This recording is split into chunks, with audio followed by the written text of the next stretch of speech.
Well, I'm Alice Pocsovalski from Hungary, and I will speak in English. Welcoming culture. It's quite difficult to talk about it in Hungary because it just doesn't exist. When I start to talk about this topic, I would like to introduce very shortly our organization, just to see our perspective. How do we see this whole issue in our country? Our organization is a grassroots organization, and Hungarians, immigrants, refugees are working there together for the political and social rights and integration of migrants and refugees in Hungary.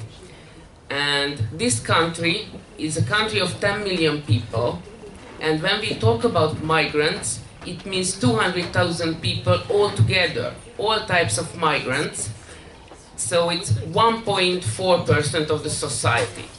And with this small number of people, our government in the past 2 years built up a completely insane anti-migration propaganda.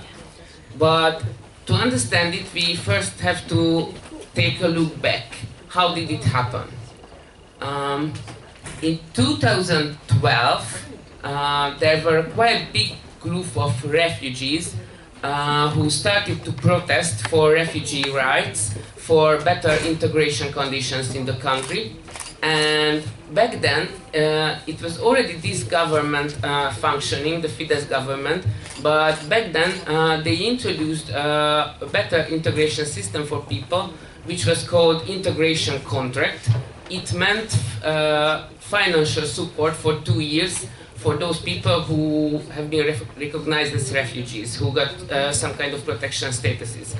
And from this money, they could start their lives, they could rent houses at least, and it was easier for them to look for jobs, for example, because they had some kind of stability in their lives. But in 2015, when many refugees arrived to Hungary, the government started a very serious anti-migration propaganda. And it was a series of changes in this country to become the totally negative example of Europe. As you all know, in 2015, the government first started to build a fence at the Hungarian-Serbian border, and it was not only a physical fence, but they started to create a series of legal changes to ban people from entering the country, to stop people from asking even asylum in our country. And in 2015, it was incredible to see the civil society movement.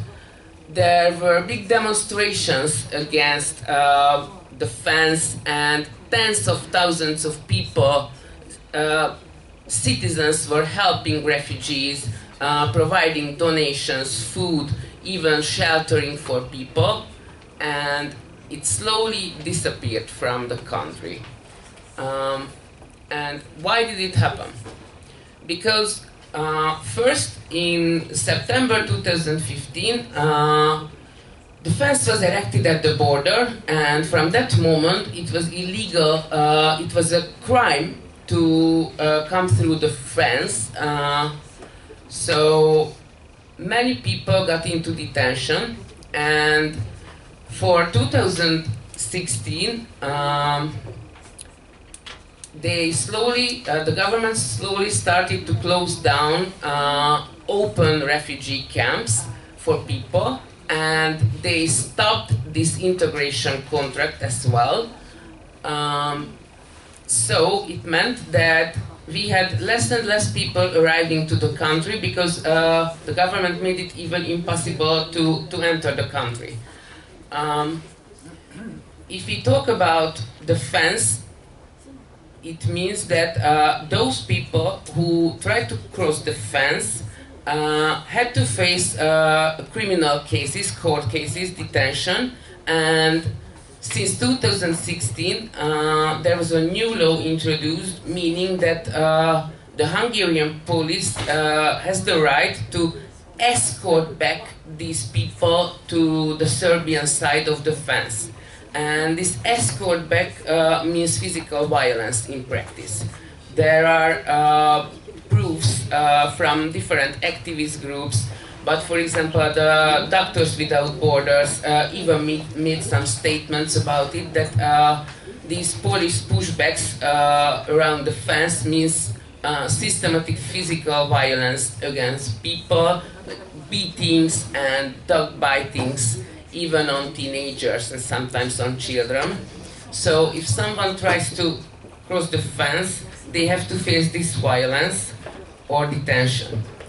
And if people applied for asylum, and in some cases they still got refugee statuses, as I mentioned before, the government stopped this integration contract, which means that when someone gets a positive decision, refugee status in Hungary, they get zero support from the country, and very cynically the government reasoned it with the reason of equality, because Hungarian people do not get any extra benefit, for example, find housing or learning language. So they said that refugees are equal people, so they also shouldn't get extra financial benefits. And after that, it was still not the end. We thought that it cannot be worse, but it could turn even worse, because this year, this spring, a new law was introduced, and from this April, all the asylum seekers are detained in Hungary. Everyone. We have so-called transit zones at the borders, so those people who don't come irregularly, who don't cross the fence, but still want to apply asylum in Hungary and try the legal way, it means that they have to wait, and they get to transit zones at the borders, which are container camps, surrounded by razor wire, police and army forces. And the state says that it's not detention, because people can leave towards Serbia, so they are free to move. And the Hungarian Helsinki Committee won some court cases on an international level at the EU court, and Strasbourg even said that it's detention, it's clearly detaining people, but it's a trend in Hungary that the government doesn't accept the results of these Strasbourg cases. They still say that it's not detention. So this year, the situation is that everyone is isolated. All the asylum seekers are totally isolated from the society. There are no open camps in the country at the moment. We have around 600 asylum seekers, all detained at the border in these container camps. And if they get positive decisions, protection statuses, which is a few hundred people every year, they don't have any support from the government.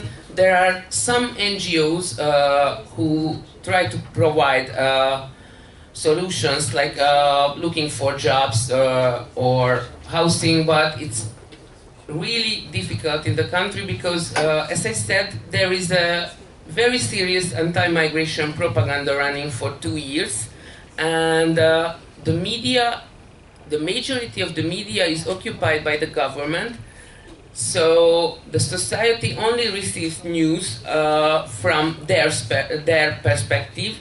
They build up these xenophobic statements against refugees and migrants. They don't even use this word refugee. If we talk about the state, they only use the term migrant to alienate refugees from the society. So people only get informations from the governmental media, and the hate is really rising in the country. I just want to give one example to understand it. As I mentioned, in 2015, many people even provided shelters, housing for asylum seekers. This summer, at least in 3 cases, it happened that some recognized refugees, so people who were checked by the Hungarian authorities, wanted to go on a holiday to some Hungarian places, for example to the Balaton, which is our biggest lake, or to a village. And people, the locals who live there, were protesting against it. In one situation at the village, there was a citizens forum, and the citizens protested against the owner of the hotel, who wanted to host some refugee families there.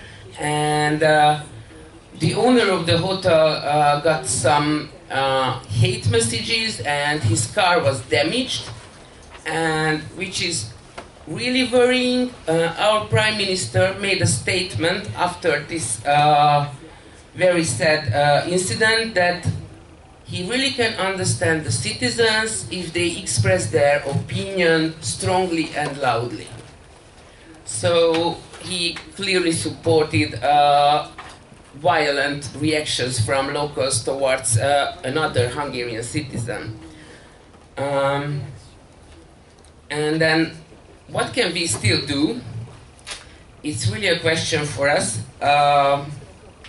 We try to do advocacy work on an international level. We hope that deportations to Hungary will stop. More and more countries already stopped deportations because of the conditions there. And we try to find allies, supporters in the country. For example, we have a very nice project, just to say some good news as well, that the Central European University made a partnership with our organization, and since there is no opportunity for higher education for refugees, the Central European University started a free program for asylum seekers and refugees. It's a 1-year preparatory program for university studies, for master studies, and there are already some people who got into universities after these courses. And just the last thing to mention, that it's very important to know that on the 30th of October there will be a trial in Hungary, which is called in the Hungarian news the MAH08535 trial. It's a clearly political trial, a show trial against migrants, refugees. I don't know if you heard about the so-called Röszke 11 case.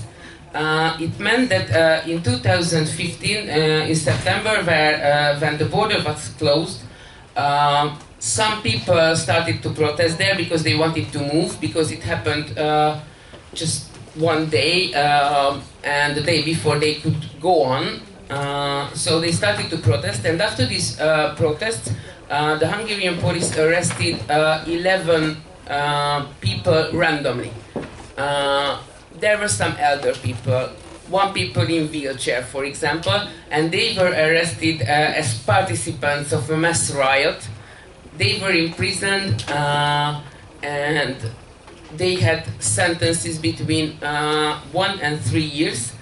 And there is one guy who is called Ahmed H, and the state says that he was the leader of this whole riot, and he is accused of terrorism because he was using a megaphone during the demonstration, and he threw 3 pieces of stone to the police.